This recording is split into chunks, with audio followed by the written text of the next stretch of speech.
So for this unit, we will be doing organic chemistry. Organic chemistry is carbon-based molecules and the reactions that they undergo. A lot of this unit is directly off of the reference tables. We will be using table P, table Q, and table R to draw and name compounds. Organic chemistry is the study of carbon and carbon compounds. So in order to be classified as an organic molecule, it needs to have carbon in it.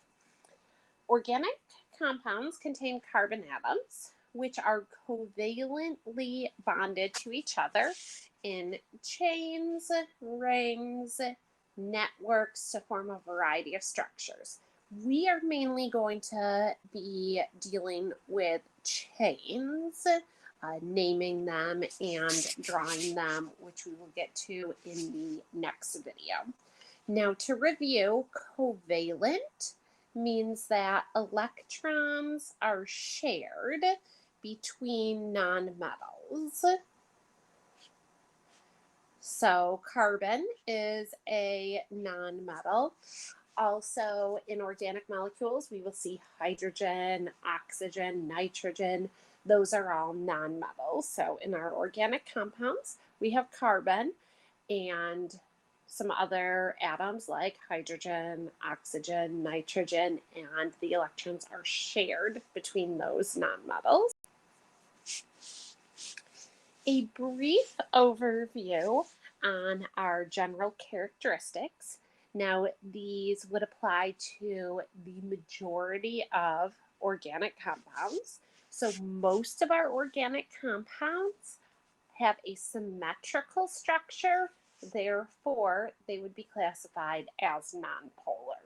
And again, this applies to most of our organic compounds, not every single one. So most of them are nonpolar because they are symmetrical. Since most of our organic compounds are nonpolar, most of them will not be soluble in polar solvents such as water because they do not obey like dissolves like. So water's polar. If most of our organic compounds are nonpolar, we would not expect them to dissolve in water. They will, however, be soluble in nonpolar solvents. Organic molecules are poor conductors of heat and electricity. The only exception is aqueous organic acids. So we already know from the acids and bases unit that acids and bases conduct electricity. Also, ionic salts conduct electricity. So any of our organic compounds will not conduct unless it's an organic acid, and we will learn how to identify an organic acid in a later video. So if you see carbon, it's not going to conduct unless it's an organic acid. All right, since most of our organic compounds are nonpolar, most of them have pretty weak intermolecular forces, which will cause them to have lower melting and boiling points. And then lastly, they tend to react slower than inorganic compounds. Inorganic compounds would be things that are not carbon-based, so ionic compounds, other covalent ones that aren't carbon-based. The reason why is they tend to be a little bit larger molecules, so their activation energy is higher, it takes longer to break the bonds apart, so that slows the reactions down. All right, just a couple of quick questions here to make sure that we're good on the properties. Organic compounds must contain carbon. So carbon has to be present to be an organic molecule. And that's important to mention that organic chemistry and organic in the grocery store are two totally different things. Organic chemistry does not mean that it is natural. Plastics are carbon-based and they are organic molecules. Obviously, plastics are not natural and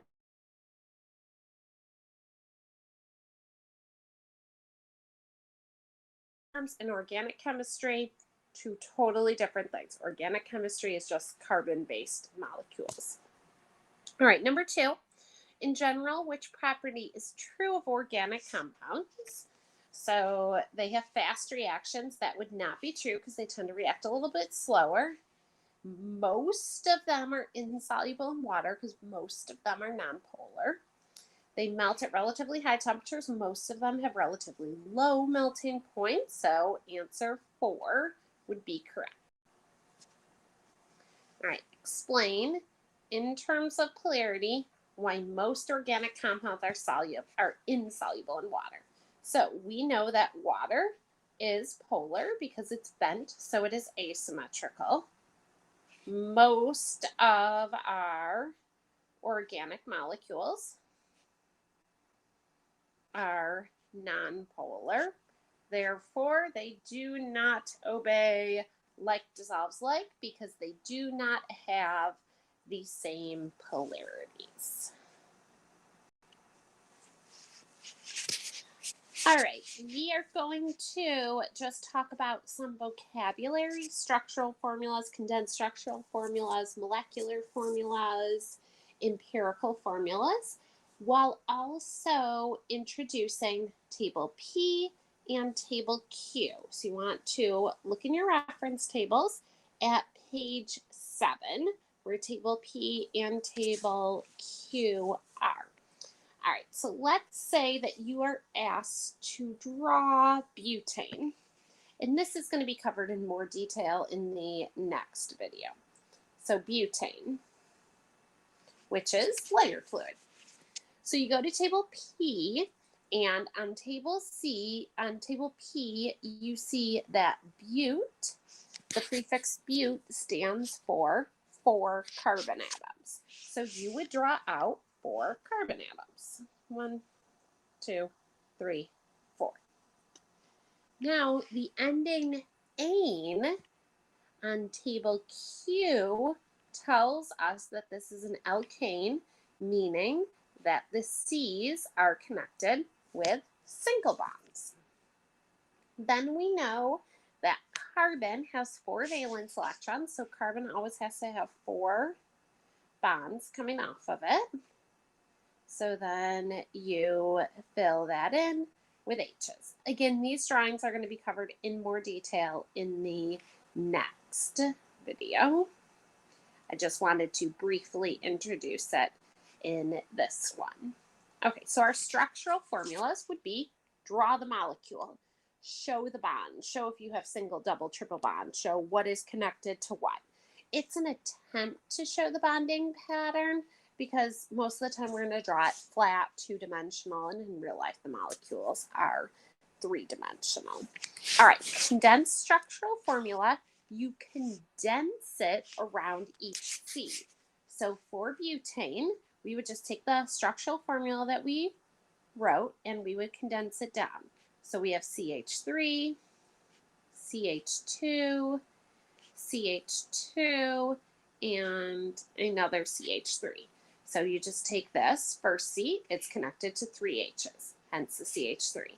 Second C is connected to 2 H's.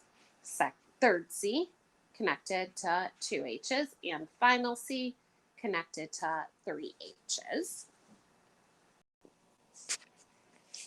All right, molecular formula just tells us how many of each atom we have. So if we go back to butane that we drew on the